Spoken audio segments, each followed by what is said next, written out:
Oh, c'est mignon. Bonjour. Bonjour.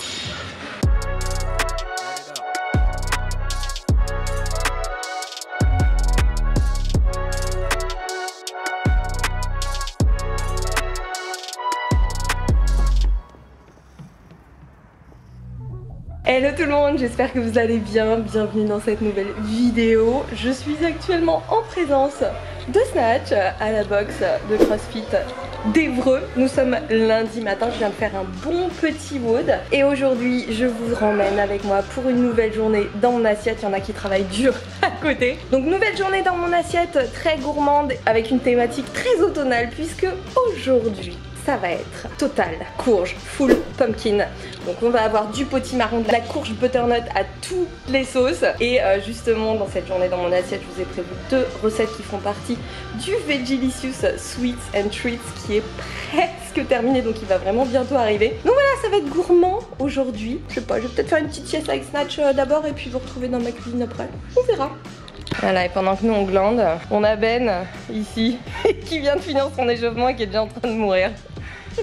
Je ramènerai des gâteaux. Pour commencer cette très jolie journée sous le signe de la courge, on a évidemment des petits pumpkin muffins que j'ai préparé ce matin juste avant d'aller faire mon WOD et que je vais déguster sous vos yeux évidemment. Donc pour faire ces petits muffins, la recette donne donc 6 gros muffins. J'ai mélangé une cup, donc 285 g de purée de courge, moi c'est de la purée de potimarron que j'ai faite maison, avec un quart de cup de sirop d'érable, un quart de cup de xylitol. Xylitol et les autres édulcorants naturels, d'ailleurs j'en parlerai dans le Vegelicious Sweet and Treats. J'ai également ajouté un tiers de cup de lait d'amande sans sucre et une cuillère à café d'arôme vanille. J'ai tout mélangé et ensuite j'ai ajouté mes ingrédients secs. Alors pour cette recette, j'ai utilisé 100 g de farine de blé semi-complète. Vous pouvez utiliser de la farine d'épeautre, de la farine de sarrasin, de la farine de riz brun également. J'ai rajouté une cup, donc environ 100 g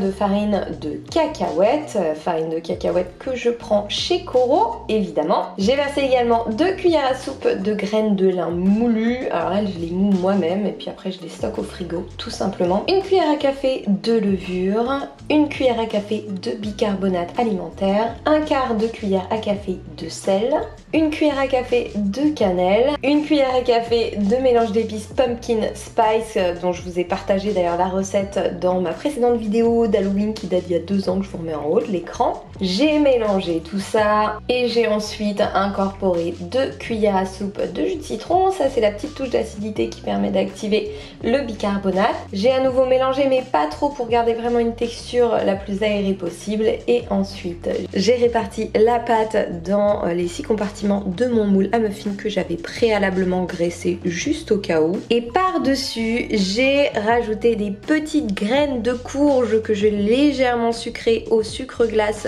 de coco. Pour que ça adhère, j'ai mis un tout petit peu d'huile de coco fondue dans le fond, puis ensuite j'ai tout mélangé. Donc en tout j'ai utilisé une cuillère à soupe de graines de courge que j'ai déposé sur ma pâte à muffins et ensuite j'ai tout simplement enfourné. Alors d'abord, et ça c'est une technique que je viens de découvrir, 5 minutes à 220 degrés et ensuite à peu près 18 minutes à une température plus basse à 180 degrés. J'ai laissé refroidir mes muffins et les voilà prêts à être dégustés. J'ai hâte de goûter ça. Alors j'ai prévu un truc très gourmand pour cet après-midi justement avec ces petits muffins. Mais là en fait il est super tard, il est déjà... Wouh, il est déjà midi et demi, même plus. Donc je vais juste snacker un de ces petits muffins histoire de les goûter. Et je m'en réserve un autre pour cet après-midi pour un goûter très gourmand. Alors... bon ouais. Non mais là on est en plein dans l'automne. Oh là là c'est tellement bon. Ah ouais, dessus je suis désolée, je parle la bouche pleine. Ça ne se fait pas du tout. Mais c'est très agréable. Voilà. Donc écoutez, je vais manger ça rapidement. Je me mets un petit peu au boulot. Regardez-moi cette merveille là. Donc évidemment vous aurez tout le détail des ingrédients en description. Et je vous retrouve un petit peu plus tard, ici même, pour le déjeuner.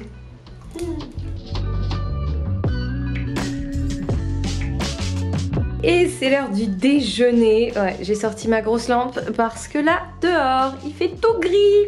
Oui, vive la Normandie. Bon, bref, on va faire donc une bonne recette de spaghettis. Donc petit spaghetti blé complet que je vais faire cuire avec un petit peu de bouillon de légumes dans l'eau bouillante. Et sur mon panier vapeur au-dessus, je vais mettre mes petits bimi. Pas facile à trouver, mais qu'est-ce que c'est bon. Et je vais rajouter aussi des petits pois chiches que j'ai fait griller tout simplement avec un peu d'épices, du jus de citron, un poil de sirop d'érable. Ça, je le rajouterai à la toute fin. Donc ici, pour la sauce, évidemment, on a dit Pumpkin Day, donc une sauce à base de courge.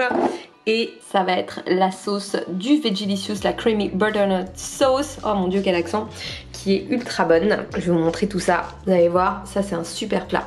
Alors pour la sauce, j'ai donc de la courge butternut que j'ai coupée en morceaux et que j'ai fait cuire à la vapeur. Donc là c'est pour 2 portions, je mets donc 200 g de courge butternut. J'ajoute un tiers de cup de levure maltée, donc ça fait à peu près 25 g. Comme d'habitude ça vient de chez Coro, le bocal et la levure maltée. Ensuite je rajoute une bonne cuillère à soupe de purée de noix de cajou. Alors ça fait maison, hein, c'est nickel. Noix de cajou, cacahuètes, mais purée de noix de cajou, ça permet d'avoir un goût très neutre. D'ailleurs, hein, vous pouvez aussi, si vous n'avez pas de purée, faire tremper vos noix de cajou et les ajouter ensuite à la sauce. Il faudra juste mixer un peu plus longtemps. Voilà. Ensuite, je rajoute une demi-cup de lait végétal. Moi, j'utilise du lait d'amande sans sucre. Ça peut être du lait de soja, du lait de riz, tout ce que vous voulez. Une demi-cuillère à café d'ail en poudre. Bon, ça, c'est des quarts de cuillère à café, donc j'en mets 2. Ça, vous en avez en vrac en boutique bio, hein, c'est super bien. Une pincée de sel, du poivre. Bon, puis là, c'est un peu freestyle. Moi, je vais rajouter un petit peu de paprika fumé. C'est toujours bon, le paprika fumé. Et un poil d'épices chili. Voilà. Et il n'y a plus qu'à passer au blender.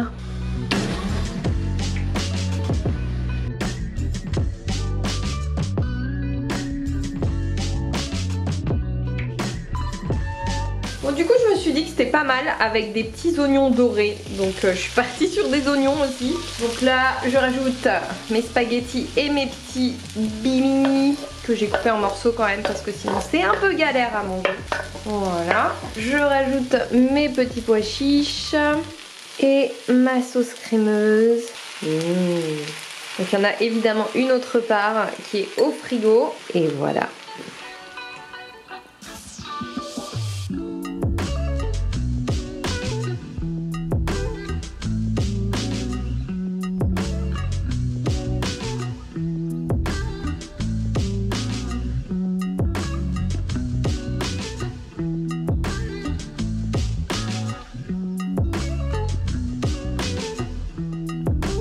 A few moments later. Déjà c'est flou. Je suis floue, c'est comme l'intérieur de moi là, je suis floue.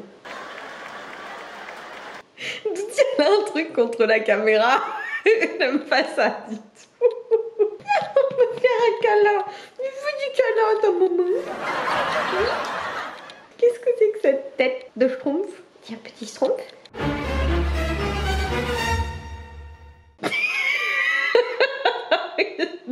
Oui. Pourquoi tu me regardes comme ça? Bon, j'ai un gros problème. C'est un lundi après-midi qui ressemble à un dimanche après-midi. Et je vous avoue que là, on reste très bien comme ça à peinard avec la doudie. N'est-ce pas? Oui, t'aimes pas la pluie toi de toute façon. Donc on est cosy. On est cosy. On va travailler quand même. Voilà. On va faire des câlins, on va se remettre au boulot. Et après on va prendre un bon goûter. Bonjour. C'est l'heure du goûter, dites donc. Bon bah j'ai ressorti mes petits... oui, le goûter me rend toujours très heureuse. J'ai ressorti mes petits muffins, mes pumpkin muffins. Et j'avais préparé du glaçage pour ma tarte à la citrouille que vous allez retrouver dans le Vegelicious à venir et que Monsieur Fron a survalidé. Donc en fait là je vais tout simplement, c'est une méthode que j'ai vue sur YouTube, je sais pas trop comment ça va marcher, mais l'idée c'est de les garnir avec un petit peu de glaçage qui est à base de cream cheese végétal et dont vous retrouverez la recette dans le Vegelicious évidemment. Et puis on va voir. Puis après l'idée c'est d'en manger un évidemment aussi.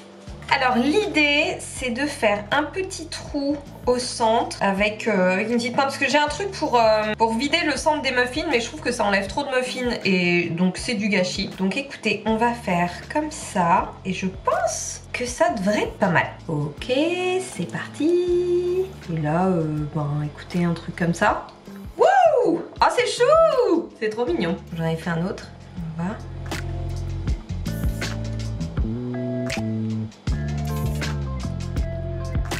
Oh oui.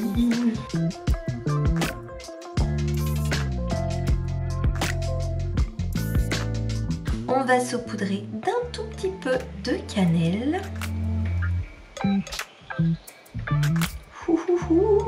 Et voilà.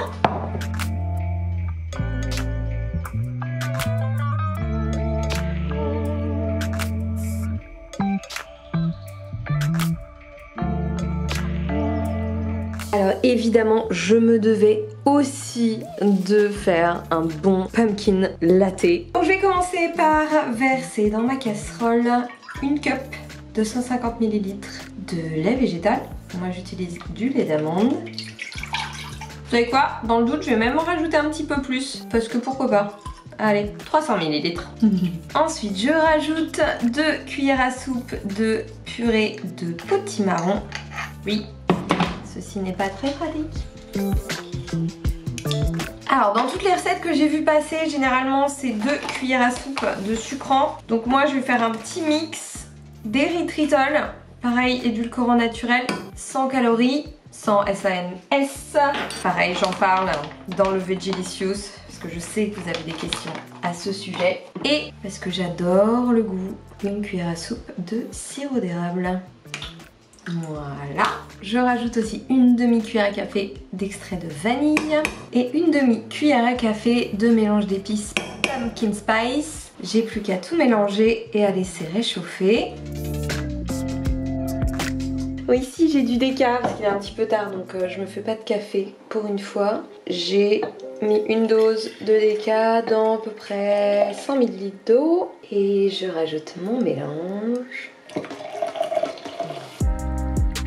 Et la petite touche très gourmande, une crème de coco fouettée dont vous retrouverez évidemment la recette dans le Vegelicious. Alors, ça devait être plus joli que ça. Ok.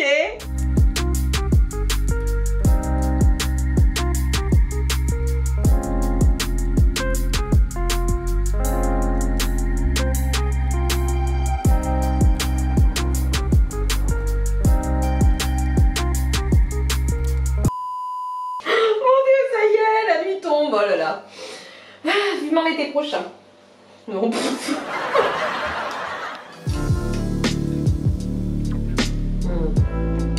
Oh là là, qu'est-ce que c'est bon. Il aurait fallu que j'attende d'avoir 36 ans pour découvrir les pumpkin latte et les pumpkin muffins. Ne faites pas la même erreur que moi.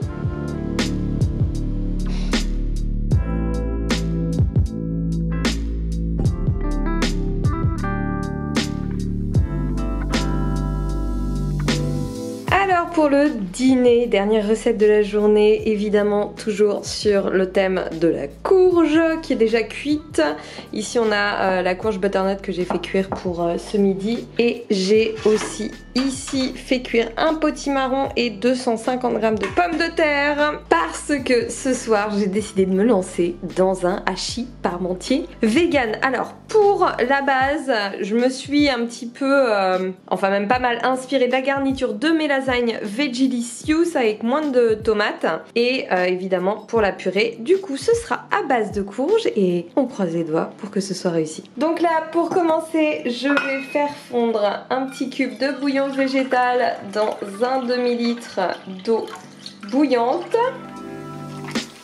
Et je vais réhydrater les protéines de soja texturées. Donc ça ce sont des éclats de protéines de soja qui viennent de chez Casidomi. Elles sont parfaites pour faire les plats type bolognaise, hachis, etc.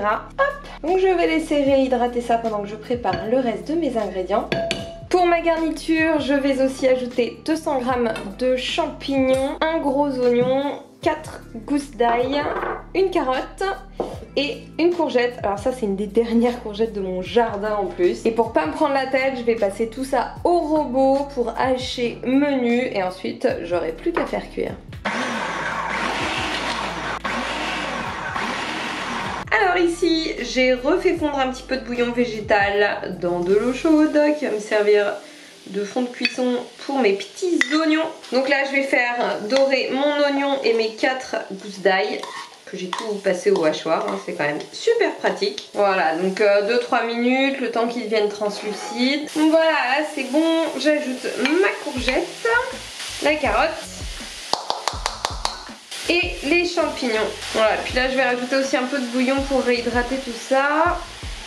Et je vais faire cuire pendant, allez, 8-10 minutes, peut-être un petit peu moins, juste le temps de faire dorer tout ça. Et puis si ça accroche un petit peu, je rajoute à nouveau un peu de bouillon, tout simplement. Ah mais non, alors j'ai failli oublier un truc très important, le petit bouquet garni. Voilà.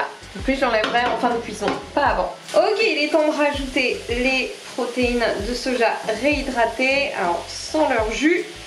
On va rajouter un autre liquide, c'est rare dans ma cuisine, vous allez voir. Voilà, donc je mélange un petit peu. Donc là on est toujours sur feu vif, hein. Le but c'est que ça baigne pas dans du jus, que le liquide, notamment l'eau, s'évapore des légumes. Et là, attention, je vais rajouter 100 ml de vin, ouais, du pinard, parce que ça donne un très très bon goût. Alors comme je ne bois pas de vin moi toute seule chez moi, je prends ce petit format comme ça. Et évidemment si vous ne voulez pas mettre de vin, vous pouvez tout à fait mettre la même quantité de bouillon ou encore mieux une petite, juste un petit trait de vinaigre balsamique et du bouillon. Le miso aussi donne un très très bon goût. Donc voilà, vous savez tout. Donc là je vais laisser encore une fois cuire 10 minutes à feu vif, le temps que tout s'évapore. Ok, dernière étape, donc là c'est bon, tout s'est bien évaporé. Et ben, donc là je vais rajouter, écoutez, l'équivalent de 2 cuillères à soupe de concentré de tomate. Hop là, voilà. Également une pincée de sel. J'ai baissé le feu, donc là je suis sur feu doux et je vais prolonger la cuisson d'une dizaine de minutes. Et ma garniture sera prête, donc pendant ce temps là je vais préparer la purée de mon hachis. Qui à mon avis va être très très bon. Alors pour ma purée j'ai évidemment un presse-purée. Voilà, donc là je vais tout écraser grossièrement. Ok, donc en cours de route, je vais rajouter un petit peu de muscade moulue. Hop. Également, hein, parce que ça c'est magique, de la levure maltée. Je pense que je vais en mettre 2 cuillères à soupe. Je vais aussi mettre 2 bonnes cuillères à soupe de crème végétale. Donc ça c'est de la crème de cajou, mais ça peut être de la crème de soja, d'avoine, d'amande, tout ce que vous voulez. Coco ça risque d'être un peu fort, ça risque d'être bizarre avec le hachis parmentier. Donc cajou c'est bien.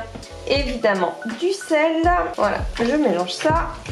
Faut que je fasse préchauffer mon four aussi à 200 degrés. Voilà, donc là, le potimarron, je l'ai fait cuire avec la peau, parce que quand il est bio, autant garder la peau, elle pose absolument aucun problème. Par contre, évitez de le faire avec de la courge butternut.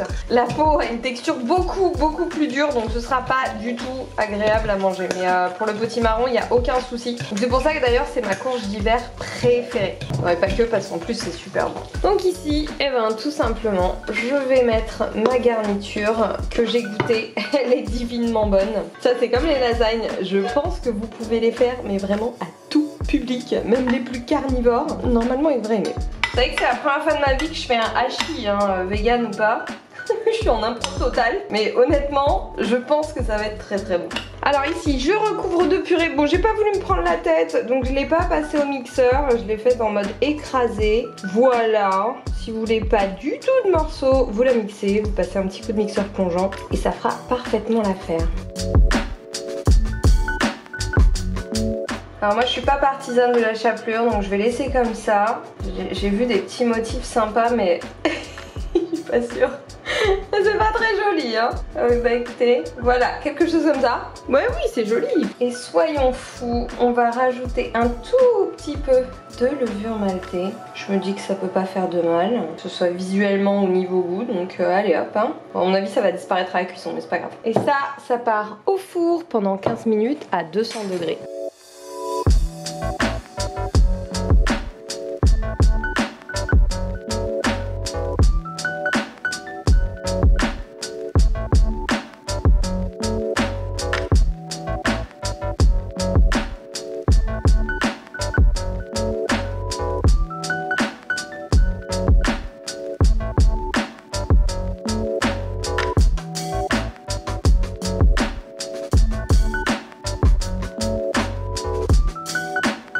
Et voilà qui clôture cette belle journée pleine de courges, n'est-ce pas? Ce hachis est un succès, je pense que j'intégrerai évidemment la recette pour une prochaine mise à jour du Vegelicious basique. Et oui, parce qu'évidemment j'ai de nouvelles recettes. Donc voilà, en tout cas en attendant, testez-la, dites-moi ce que vous en avez pensé. Elle est super bonne. Je suis trop contente. Là j'ai juste rajouté un petit peu de kale snacké. Voilà, et ben écoutez, avec Doody on vous laisse. On espère que cette vidéo vous a plu, qu'elle vous aura donné de bonnes idées de recettes en cette période d'abondance de courges d'hiver. N'hésitez pas à me taguer sur Instagram pour que je vois justement toutes vos recettes à base de courges. N'oubliez pas également de vous abonner, je vous prévois plein de chouettes contenus dans les semaines, dans les mois à venir et peut-être même dans les années à venir. Bref, je vous laisse, j'arrête de parler, je vais savourer ce hachis. Merci beaucoup d'avoir regardé cette vidéo. N'oubliez pas de mettre un petit like si elle vous a plu, je vous fais plein de gros bisous et je vous dis à très vite pour une nouvelle vidéo. Au revoir Doody. Au revoir. Au revoir. Oh mon Dieu.